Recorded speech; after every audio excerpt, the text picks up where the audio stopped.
Good morning, class. Welcome to today's lecture. Please ensure you have put your details on the chat room. That will serve as an attendance for us.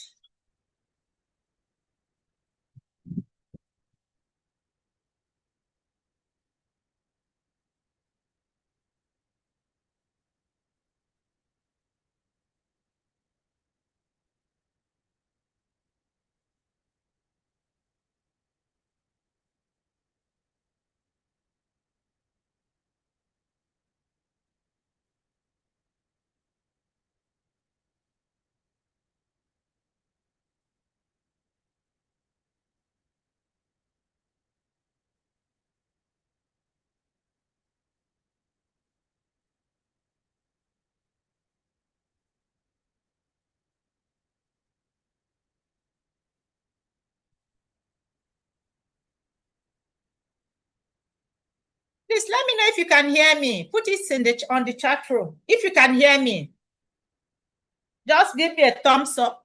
Okay, thank you very much. Thank you. So we'll just wait. Once it's 9 o'clock, we start.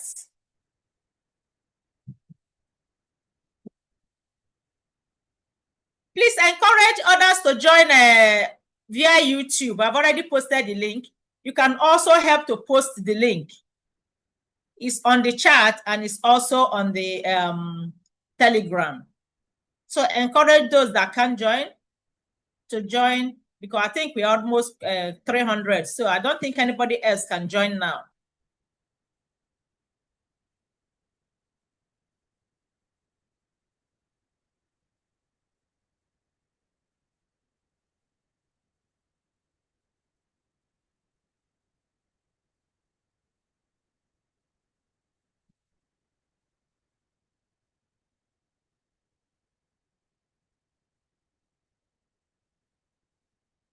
Those of you via YouTube, can you hear me? Those of you via YouTube, can you hear me?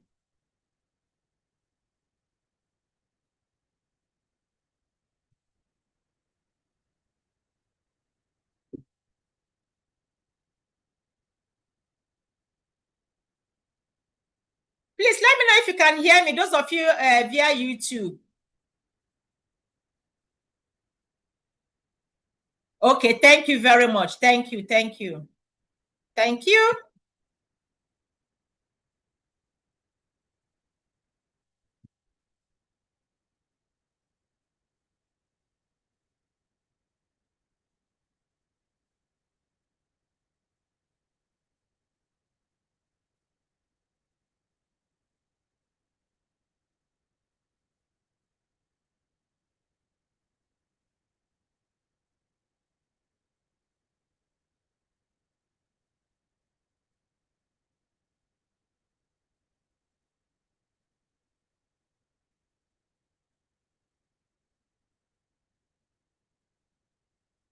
Okay, so good morning, class, and welcome to today's lecture. I want to apologize once more for the last lecture we had. I think I was logged out. It was my network. I really apologize, and I'm going to go start from where I saw I was logged out. And that was, if I remember clearly, that was ionization energy when I was talking about the S and the P block elements. And I actually stopped on this slide where I was actually explaining that the element that form positive ions most easily, they have the lowest ionization energies, and that is usually the metal. So that is why we say they lie lower left corner of the periodic table. Why those elements that are hardest to ionize and those are the non-metals lie in the upper right corner of the periodic table. So invariably, ionization energy for the metals, ionization energy as you go down the group, because of course, down the group, the elements have, the size is larger, so we expect low ionization energy. Why across the period, we expect high ionization energy. So, but diagonally, ionization energy increases diagonally from lower left to upper right. So you should be able to explain ionization energy for the S element, for the S and the P block element down the group, across the period, and there diagonally. I'm sure down the group and across the period, we have explained that very well, and the reason why we have that. So for diagonally, ionization energy increases diagonally from lower left to upper right. For ionization energy, we saw a minor deviation, and this was actually due to what we call the half-filled and completely filled orbitals. So minor deviations from this trend can be explained in terms of particularly stable electronic configurations. That is the half-filled and the completely filled orbitals. And I explained that very well. This is called pseudo inert gas configuration, and this can result either in the parent atom or the resulting ion. Parent atom, like your let's say your sodium. When your sodium loses one electron, your sodium is 11. When it loses one electron, it becomes 10. So that is your 2,8, and your sodium is stable. That is for the parent atom. But then for the resulting ion, some element, which once they lose their first electron, they become stable. So that is actually what we call the pseudo inert gas configuration. So that is for your ionization energy, and that was where I stopped before I was logged out.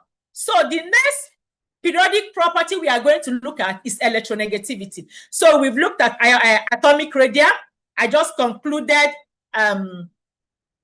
ionization energy, and the third one we are going to look at is electronegativity. So what is electronegativity? Electronegativity is a measure of the ability of an atom in a molecule to attract electrons to itself. So when an element can attract, that is electronegativity, attract electrons to itself. And this concept was first proposed by Linus Pauling, and for this, he won a Nobel Prize. He actually got a Nobel Prize for this that he proposed, that is electronegativity. So now, of course, we know that is the ability to attract to itself. So what happens is that for electronegativity, because it has to do with two elements, one is positively charged and the other may be negatively charged. So when it attracts to itself, so what happens is that in that essence, this now becomes partially positively charged, and this now becomes partially negatively charged. And what the kind of bond that is formed is actually your covalent bond. So it actually leads to a covalent bond, where one of the element becomes partially positive and the other becomes partially negative. And for your electronegativity, if we also look at the metals and the non-metals, you see that metals have low tendency to attract electrons. Metals have more tendency to give out electrons, like your sodium. Your potassium will want to give out one electron to become stable. So metals have low tendency to release electrons and low tendency to attract electrons. So they want to give out more than they're attracting. So we said that metals have low electronegativity. Why non-metals have a high tendency to attract electrons to complete their octet, so they have low tendency to release electrons. So your non-metals have high electronegativity, while metals have low electronegativity. Again, small atoms, because of their high charge, attract electrons more strongly than larger atoms. So strong atoms will normally have higher electronegativity, because when an atom is small, then the charge density is high. And once the charge density is high, then it will have the tendency to attract more electrons. So atom, and again, aside small atoms with nearly filled shells of electrons tend to have higher electronegativities than those with sparsely occupied ones. Because when an atoms have a nearly filled shell, it will want to attract an electron to attain stability. So that is why we say atoms with nearly filled shells of electrons tend to have higher electronegativities than those with sparsely occupied electrons or shells. So if two atoms have another thing I want you to take home is that the type of bonds that are formed based on electronegativity, we can have ionic bond and we can have covalent bond. For covalent bond, this is usually formed when two atoms have similar electronegativities. Example, your chlorine, your Cl2. Your chlorine-chlorine bond, that bond there is a covalent bond because the electronegativity between the two chloride ions is actually small. So if two atoms have similar electronegativities, the bond between them will be predominantly covalent. But if the electronegativity between the two atoms is large, example, your sodium and your chlorine, your sodium has a high electronegativity, your chlorine has a high electronegativity. Your sodium, of course, is a metal, has a low electronegativity. So the electronegativity difference is going to be high. And when you have a large difference in electronegativity, the type of bond is predominantly ionic bond. So based on electronegativity, we can have two types of bond, either a covalent bond or an ionic bond. And you should be able to explain the reason why you have it as a covalent bond and you have it as an ionic bond. So now let's look at the trend in electronegativity. Again, it has to do with the size and, of course, the shielding effect. So let's see. So down a group, what happens? Down a group in the periodic table, the size of the atom increase. Therefore, the valence electrons are further away from the nucleus. And again, there's also a better shielding from the nuclear charge. What happens? The attraction for electron actually reduces. So this results in less attraction of the nucleus and the valence electron. For this reason, electronegativity decreases down the group. That is down the group. So what happens across the period? Across the period, we know that the atoms have the same energy level, the size decreases, the nuclear charge increases, so the valence, the attraction of the nucleus and the valence electron increases. So electronegativity increases across the period because the attraction will be more. So electronegativity increases from left to right across the periodic table. And in the periodic table, the element that has the highest electronegative is your fluorine, because your fluorine has the smallest charge among the electronegative elements. It has a very small charge. So, of course, the attraction will be more. So your fluorine is the highest or most electronegative element. And that is the end for your periodic table. That is your periodicity, your periodic table, and the electronic configuration. I don't know if I have any question so that we can go to the second lecture. I just tried to round up the last week's lecture that I was logged out. Please, can you still hear me? Okay, thank you. So, having looked at the periodic properties, let's now look at the building up of the periodic table. Let's look at the building up of the periodic table.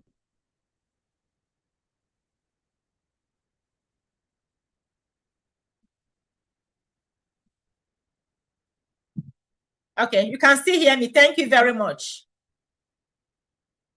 So let's look at building up of the periodic table. What we mean building up of the periodic table?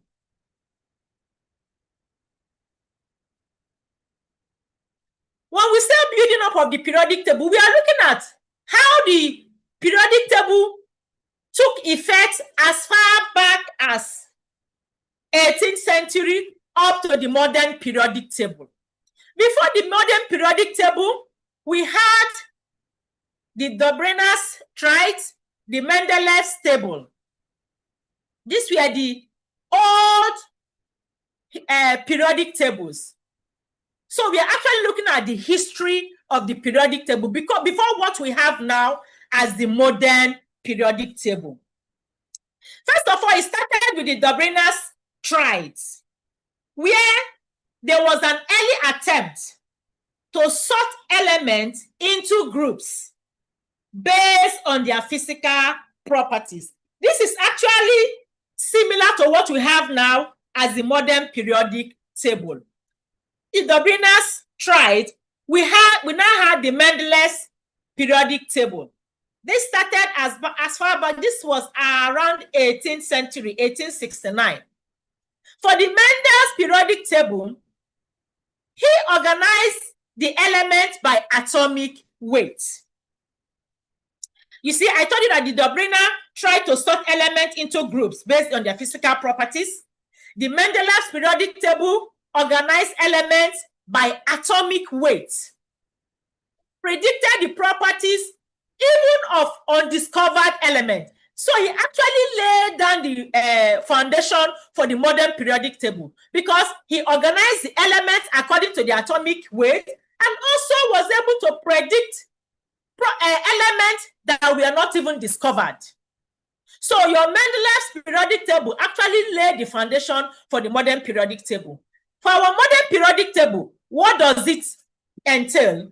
The modern periodic table is just a systematic arrangement of elements based on their atomic number, electronic configuration, groups, periods, blocks like your S block, your P block, your D block, and your F block. So you will agree with me that the modern periodic table, the historical development, you can actually give it to both the Dobryna's triad, the Mendeleev's periodic table, which actually sum together to give us our modern periodic table. The Mendeleev looked at the elements in terms of atomic weight, while the modern was in terms of atomic number. That was just the difference. In addition to the electronic configuration, which we have looked at, grouping them, putting the elements into groups, into periods, and also into blocks. And this is actually what affected the properties we have been looking at, the trend of the properties. Now, this is actually representation of the periodic table. We have the elements in periods. We have period 1, 2, 3, 4, 5, 6, 7. We have 7 periods, and we also have the elements into groups. This is group 1, group 2, group 3, group 4, group 5, group 6, group 7, group 8. We also have them as S block, P block, D block, or S block. Your group 1 and your group 2 are actually the S block elements. Your group 3 to 8 is actually the P block element. Then the transition metals are the D block elements, while the lanthanides and the actinides are the F block elements. This is actually the representation of the periodic table.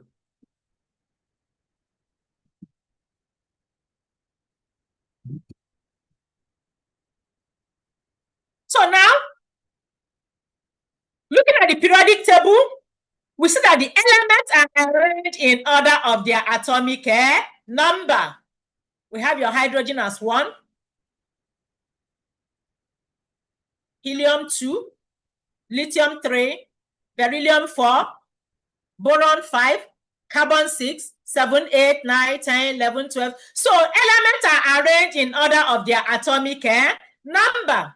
And the elements in each group have similar properties. Elements in group 1 and group 2, we have seen that they will have similar properties because of the valence electron. We have already explained that.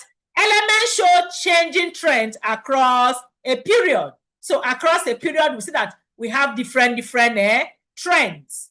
but down the group we have similar trend, but across we have a different trend. So this is actually your periodic table where we have the groups, we have the period, we have the S block, the D block, the F block, and the P block. And that is that for your periodic table. I don't know if I have any question before we go to the next topic, which is radioactivity. So we are done with the periodic table. We are done with the periodic table. Any question on the periodic table before we go to our next topic, which is radioactivity?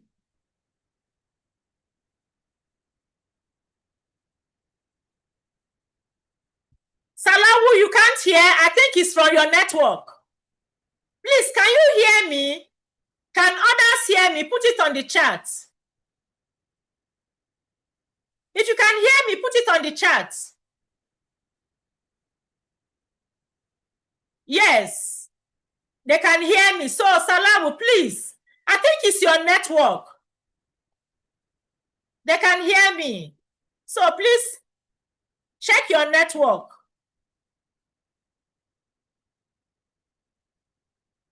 Those of you via YouTube, can you hear me? Can you see my slide? Those of you via YouTube, can you hear me? And can you see? Thank you very much. Thank you.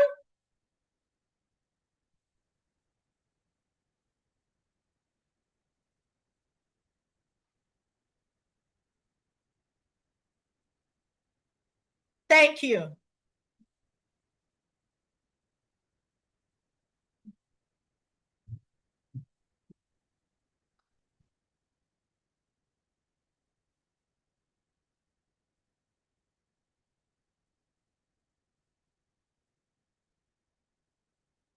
I said, we now go to the next topic, which is radioactivity. I'm sure in your secondary school, you did a little bit of a radioactivity,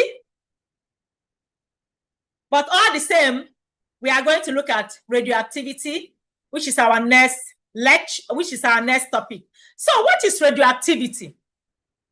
Radioactivity is simply the decay or disintegration of unstable atoms, which is usually accompanied by emission of radiation.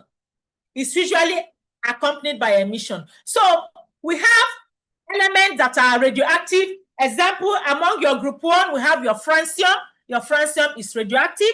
Among your group 2, we have our radium. Your radium is group 2. We have our uranium. We have most of the lanthanide and actinide. Most of those elements are actually radioactive. So what it means is that most of these elements are usually unstable. So, and their radiation is usually accompanied by emission. So when these atoms are unstable and their emission, they emit radiation, we say that they are radioactive. An example of radiations they can emit include your alpha particle, your beta particle, and your gamma particles. Now, let's look at the properties of radiation. As I have told you, we have the alpha particles, we have the beta particles, we have the gamma rays. And we are going to look at the nature. What is their nature? How do you represent them? We are going to look at the velocity. What is their speed of light? And we're also going to look at their penetrating power. Because they have penetrating power, how can you stop them so that they can't cause much damage?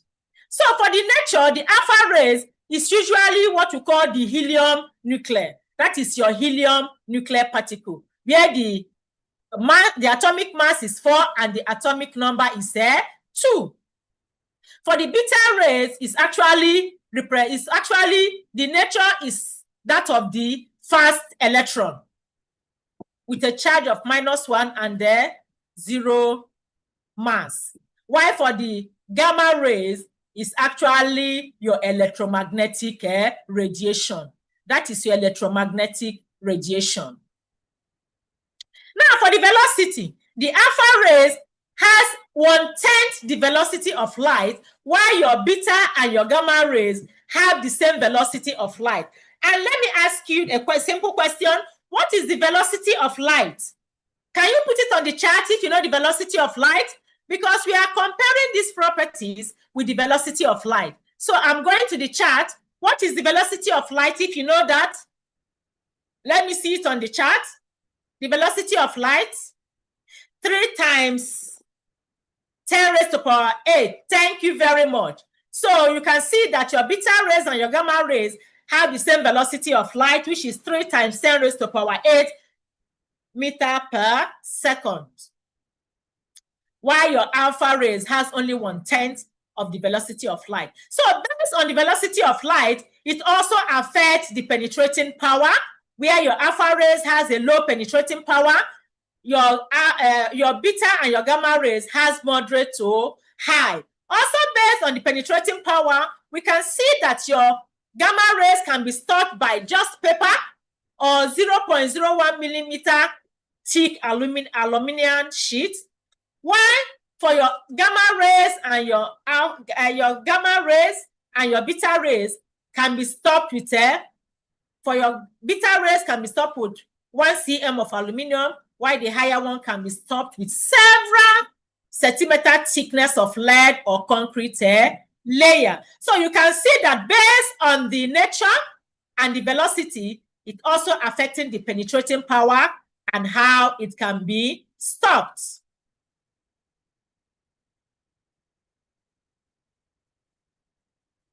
Now, having looked at your radiation and the properties they emit, what is the unit of your radioactivity? If you carry out a radioactive element, or you work with a radioactive element, how are you going to represent the unit? We have different symbols that you can use to represent your radioactivity. One, we have your Curie, and that is your Maria Curie. She discovered your radioactive element, your radium, which is used as a radioactive element, and that is a female chemist. Maria Curie, she's a female chemist. She actually got a Nobel Prize. She got a Nobel Prize for this work. So you can use the Curie, which is the Ci. So, and the definition is 3.7 times 10 raised to power 10 disintegration per second. You can also use the Becquerel, that is your BQ. You can use your Gray, GY, Sievert, your CV. So these are actually the names and the symbol and the definition that is the unit that you can use to represent your radioactivity. Please, it's important you know these different units. Depending on the name of the chemist or the person that discovered that particular radioactive element first. That is actually their names. Each of them discovered a particular radioactive element. Now, the unit of radioactivity, let's see how we can know how dangerous these radioactive elements are. We've looked at their velocity, their penetrating power, and how they can be stopped. But what about how dangerous they are? How do we know how dangerous a radioactive element is? We can only know this by what we call the quality factor of radiation. The quality factor of radiation. Don't confuse it with the velocity, the penetrating power. No, it is actually the quality factor, Q, of radiation that we can actually use to know how dangerous a particular radioactive element is. So the quality factor of radiation is a dimensionless factor. It has no unit. And this quality factor quantifies the biological effect of different types of radiation, allowing for the calculation of equivalent doses based on absorbed doses. So the quality factor tells us how dangerous a particular radiation is. I will take that again.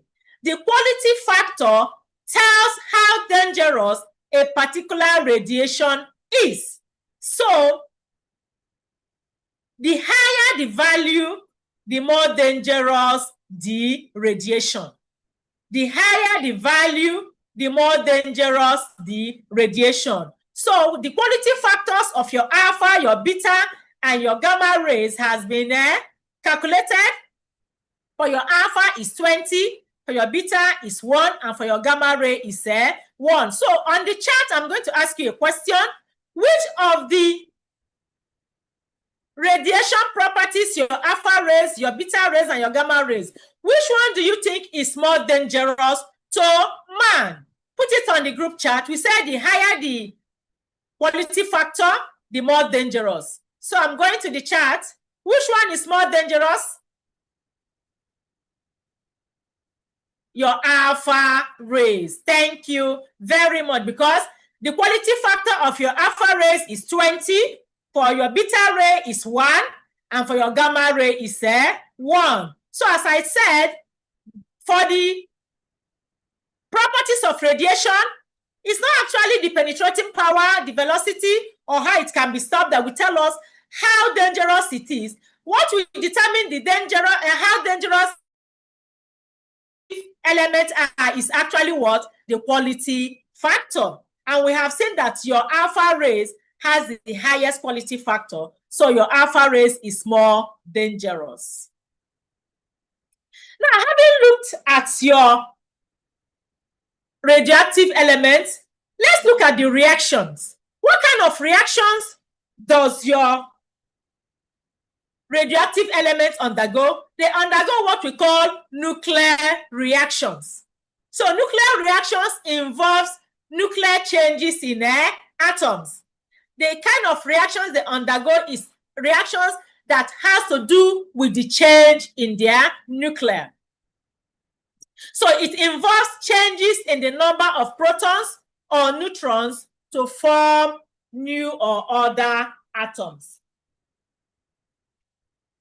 This is different from the chemical reaction, which involves either donation of electrons, acceptance of electrons, or sharing of electrons. So your radioactive elements undergo what we call nuclear reactions. It involves the changes in the number of protons or neutrons to form other atoms. So let's look at examples of nuclear reactions. As we say, it has to do with what? Changes in the number of protons or neutrons, not donation, acceptance, or sharing. No. So the first example is your aluminium. Your aluminium will undergo your alpha radiation. Your aluminium will undergo, of course, alpha is our helium nuclear. So we can use your nuclear or your alpha. And when this undergoes nuclear reaction, you are going to get your phosphorus and your neutron. I will take that again. Your aluminium will undergo a nuclear reaction with your helium nuclear to give you your phosphorus and your neutron. There's one thing I want you to note in your nuclear reactions.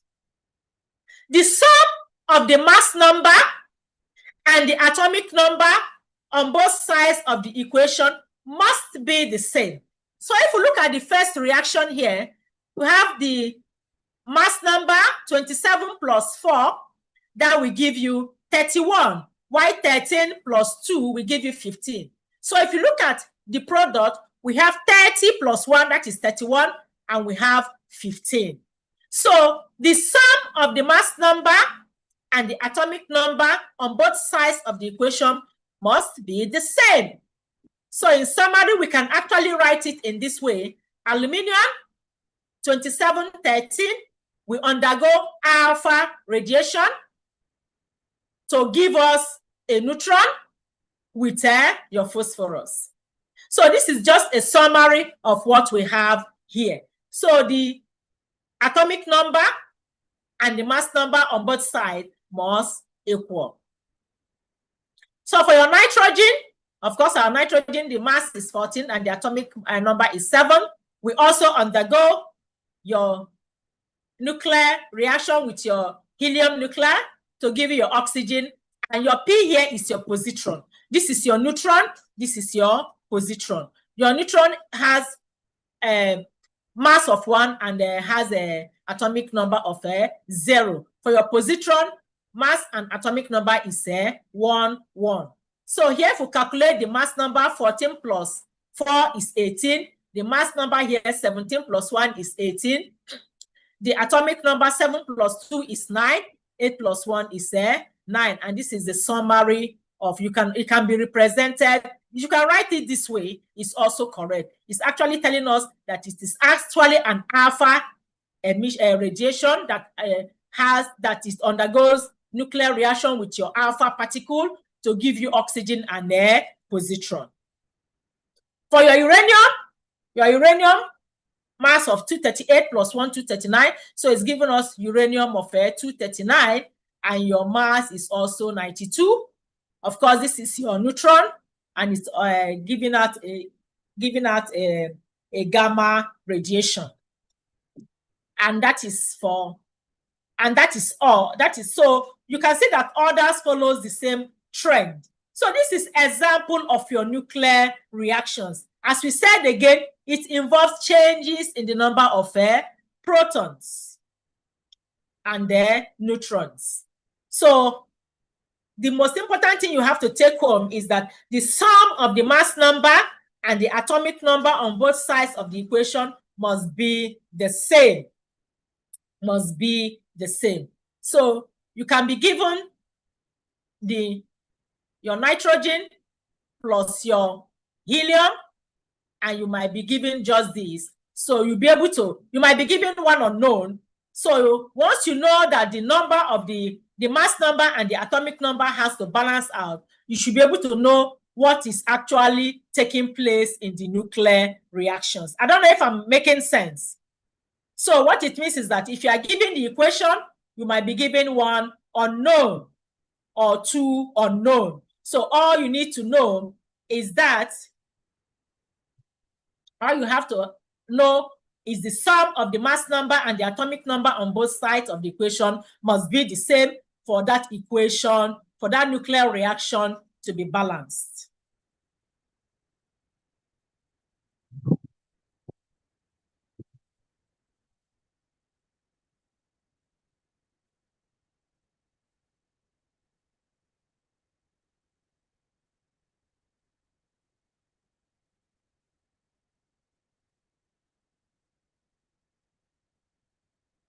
Now, let's look at detection and measurement of radiation. How do you detect these radioactive elements? Radiation can be detected and measured with the use of equipment such as your spectroscopes, scintillation counters, gigamolar counters, cloud chambers, and bubble chambers. So you have to know some of these instruments that you can use to detect radiation. We are not going to go into the calculations. You just need to know this equipment or instrument that you can use to measure radiation. And they operate by detecting and measuring ions that have been created by either the alpha, the beta, or the gamma radiations that are not present in these chambers. And in these chambers, you actually have either your liquid or a particular kind of gas, such as your air, your hydrogen, or your argon. So what it means is that in this instrument, you have the element, let's say your radium, that is radioactive, that you want to measure. You have it inside let's say your gigamolar counter, and you actually add liquid or a gas, which can be your air, your hydrogen, or your argon. And in that chamber, what actually happens is that your element will actually create these ions, that is your either your alpha particle, your beta particle, or your gamma radiations. And it is actually these particles that this instrument will actually measure. So when they now measure it, I already told you the unit of measurement. So you should be able to, the unit of, these are different units of measurement once this instrument measure these elements. So this is actually how you can detect. They are detected by the alpha, the beta, and the gamma radiations, and their measurement can be measured using either your gigamolar counter, your scintillation counters, your spectroscopes, and all that, and know the kind of liquid or the kind of gas that is added to the chambers. As I said, you have your air, you have your hydrogen, and you have your argon. Having detected and measured this element, now let's look at what we call half-life in radiation. What is half-life? Because every element, especially radioactive elements, because they are radioactive, they are usually found in the environment. So if they are found in the environment, and you agree with me that these elements are very, very dangerous to human health. So we want to know, how long does it take for this element to be in the environment before they leave the environment and our environment are now healthy again? So that is actually what brings us to half-life.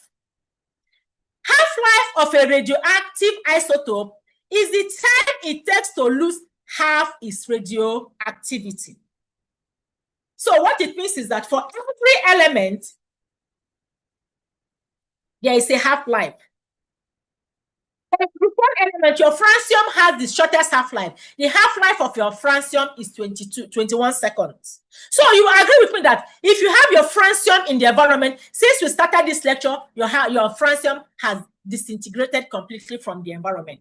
So I think your francium has the shortest half-life. It has a half-life of 21 seconds, not even up to a minute.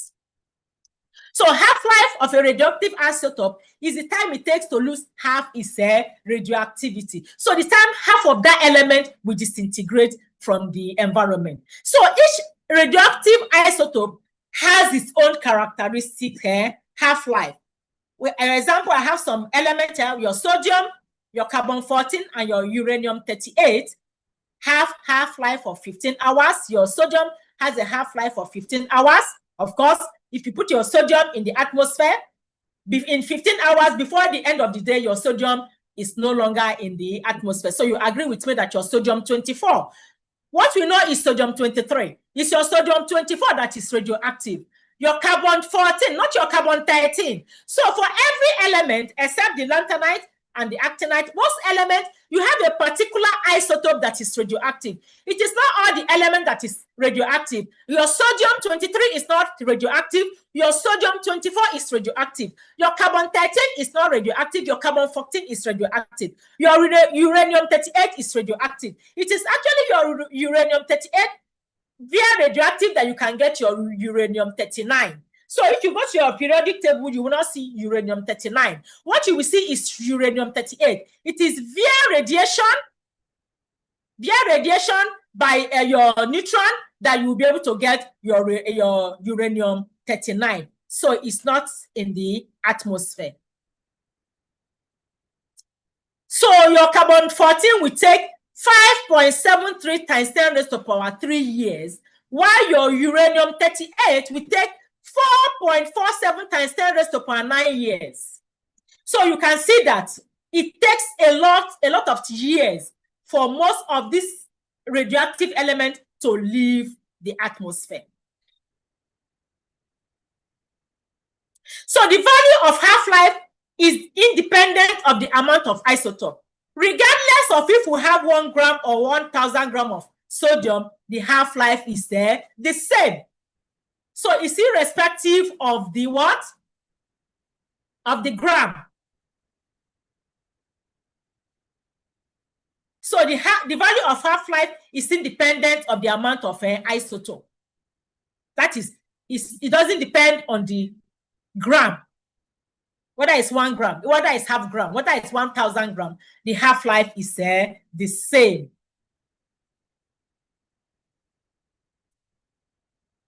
So we will have what we call radioactive decay. That is the law that governs your radioactivity. We are not, as I said, we are not going to go into much calculation, but there's need for you to know the law that governs your radioactivity. That is what we call radioactive decay law, where we have our count at time t, your NT, or we have our N0 count at time 0, that is N0, while NT is count at a time t, that is the time, and the alpha here is actually the decay constant. So this is the main, this is the main equation to carry out your half-life. That is T half is equals to 0.693 over lambda. Where your lambda, for us to get your T half, this is a constant, and your lambda, you will be given the lambda, that is the decay constant. So once you have that, you'll be able to get your half-life. Your T half is actually the half-life, which is your 0.693 over lambda. So type of radioactive decay, there are 2 types of your decay. We have your alpha decay and you have your beta decay. And for your radioactive decay, we have what we call the parent nucleus and the product nucleus, either the parent nucleus or the daughter nucleus. So the original nucleus is called the parent nucleus, while the product is called the daughter nucleus. And I have an example here. So as I said, we have 2 types of decay. We have the alpha decay and we have the beta decay. So the alpha decay occurs during transformation of a parent nucleus into a daughter nucleus.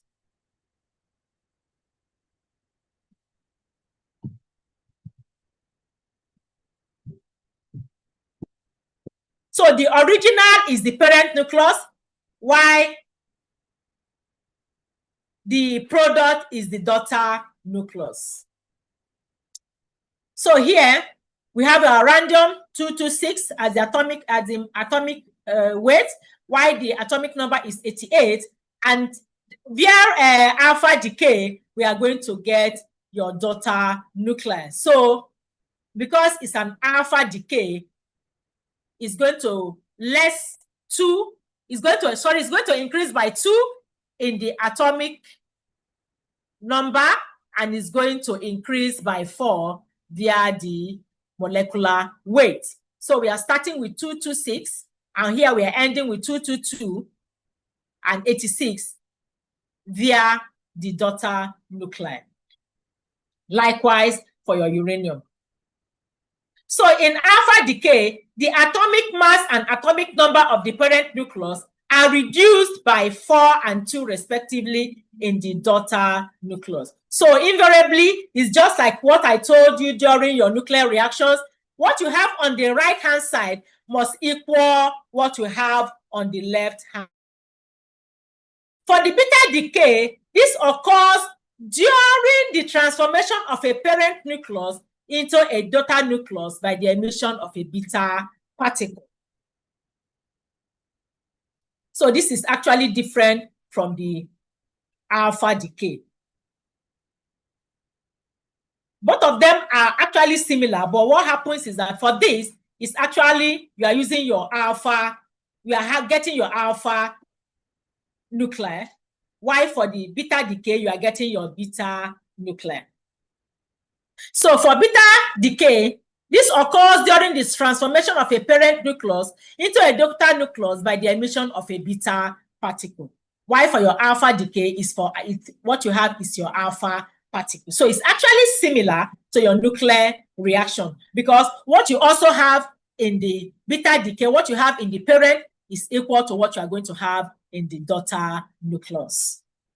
So in beta decay, the atomic number of the parent nucleus is increased by 1, while the mass number remains unchanged. Because here, the mass number is 214. Of course, for us to have 214 in the daughter nucleus, our beta particle has to have 0 mass number and then -1 charge. This is for your lead and this is for your thorium. So whether your alpha decay or your beta decay, one thing that is constant among the two of them is both of them must have the total number of both the atomic number and the mass number in the parent must equal what you have in the daughter plus the particle that is emitted. Now, having looked at your radioactive elements, we've seen that with the radioactive elements are your alpha, your beta, your gamma. We've seen how we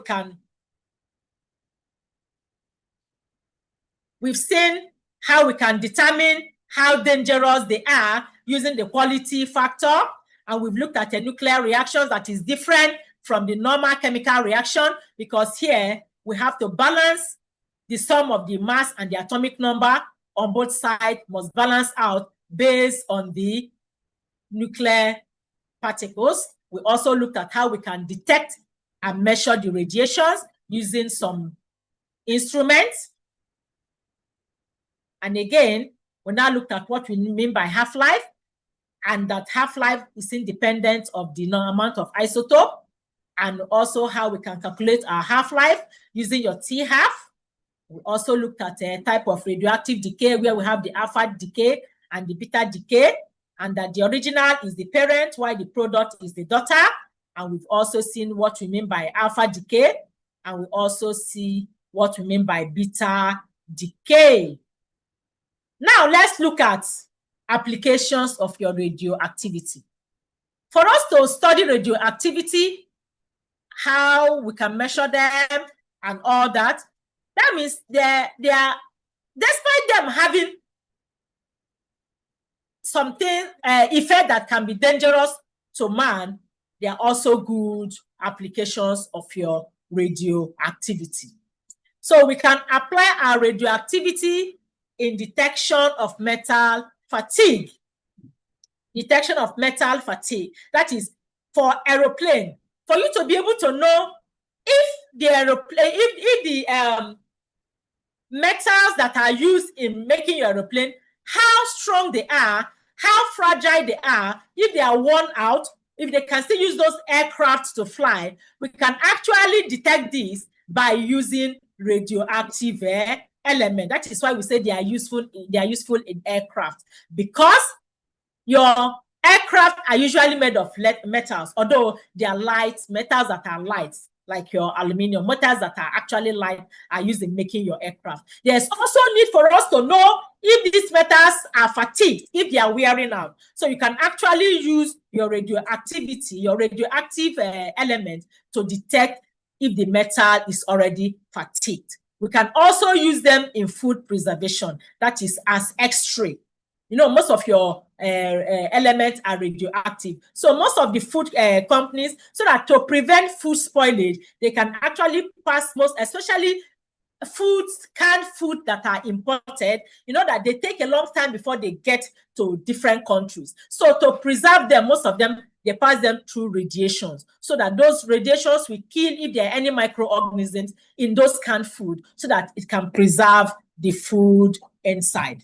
We can also use them in treatment of cancer. Most of the cancers that are treated, especially by radiation, to kill those cancer cells are usually by radiation. That is actually why Marie Curie won a Nobel Prize. He was one that developed the radium that was used in treating cancer, because it's radioactive.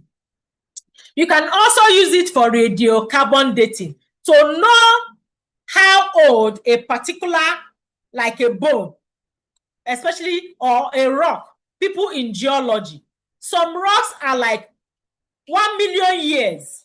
maybe especially people that are doing mining, if they want to know how long a particular element or a particular mineral has been in the soil, they can use what we call radiocarbon dating. It will be able to tell us how long that particular element has been in the environment or in the soil. You can also use it to prepare artificial elements. Like I told you, your uranium-38, you can find it on the periodic table, but your uranium-39 can only be obtained via radiation. So it is actually by radioactivity that you can get your uranium-239. So likewise, other artificial elements like your californium, your CF. Your CF, that is an element in the periodic table. It's in the periodic table. It's among the actinides. It has a mass of, I think, 98. So you can only get it via radioactivity, via radiation. So you can get it by your curium. Your CM is your curium. Of course, you know that this is your alpha decay. This is actually, what kind of reaction is this? Let me ask you before we continue. Your curium plus your alpha giving us your CF and then your neutron. What kind of reaction is this? Put it on the group chat. Preparation of an artificial element. What kind of reaction is that? Put it on the group chat. Let me see people that are following. What kind of reaction is it? This reaction, we have talked about it today. What kind of reaction is this? It's a nuclear reaction. Thank you very much. It's a nuclear reaction using alpha particle. Please clap for yourself.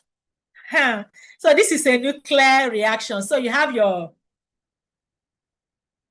curium plus your alpha particle to give us our artificial element plus our neutron. So if you calculate 247 plus 4, that will give us our 251, and 96 plus 2, that will give us 98.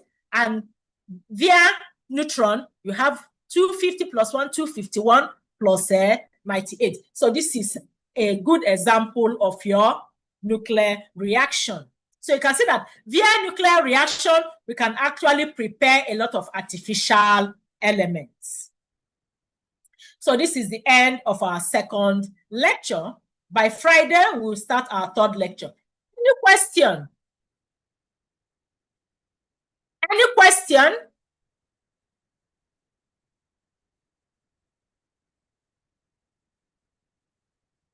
Hello? Any question? Okay, ask your question. Put it on the group chat.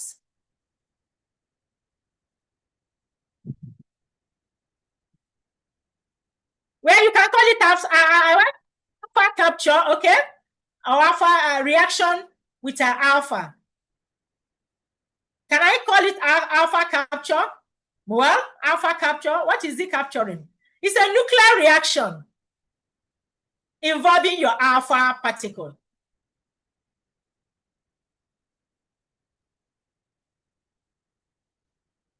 He said, what is the difference? What is the difference between alpha decay and alpha radiation? It's the same, because alpha, both of their mass and their mass number is 4, while the atomic number is 2. As long as you are using alpha or helium, is going to be the mass number and the atomic number is the same. He said, how are we supposed to know which one is alpha particle? Alpha particle.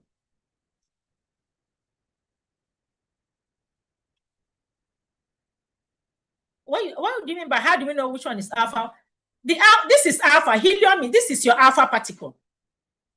Because the mass number is 4. This is alpha. This is alpha. This is whether I can use alpha or can use helium. Alpha ray. You see here, we are using it as helium nuclear. So either I use it as helium nuclear or alpha particle. I don't know if I'm making sense.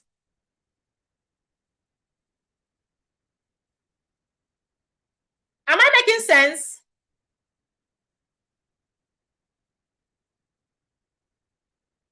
Okay, thank you. You saw another question says, so ma, please, does that mean 1,000 grams of a radioactive material will decay after 500 grams after its designated half-life? Yeah, that is the time it will take for half to decay. Yeah, that's a very good question.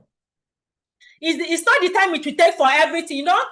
We want to see how long it will take for half. If we know how long it will take for half, that means, let's say the half-life for 1,000 grams we decay, maybe it will take 1 day for us to get 500. That means in 2 days, all of them will go. So half-life is just telling us the time it will take for half of it to decay. Thank you very much.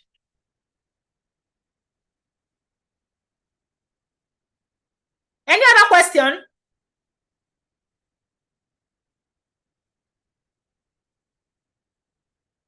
We are not doing calculations involving half-life. No, we did not do any calculation involving half-life. So I'm not giving you any calculation involving half-life. Sending you the recording. The recording contains the slides. So are all the lanthanide and actinide artificial elements?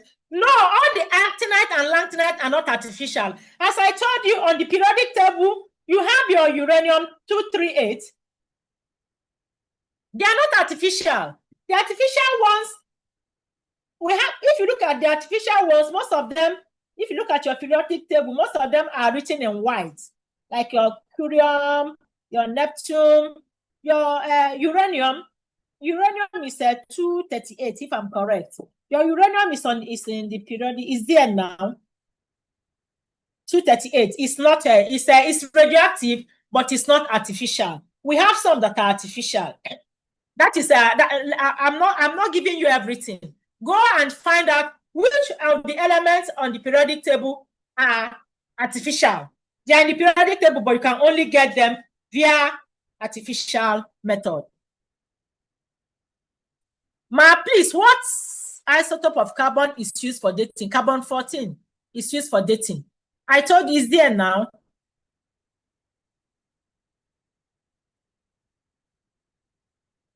Because your carbon 14 is radioactive. I showed it to you that your sodium 23, your sodium 24 is radioactive. Your carbon 14 is radioactive. I think it's in the slide.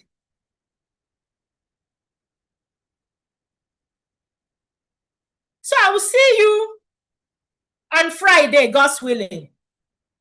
So have a good week. Yes, you must write a summary. You don't need to write a summary after each reaction. Just make sure it balances out.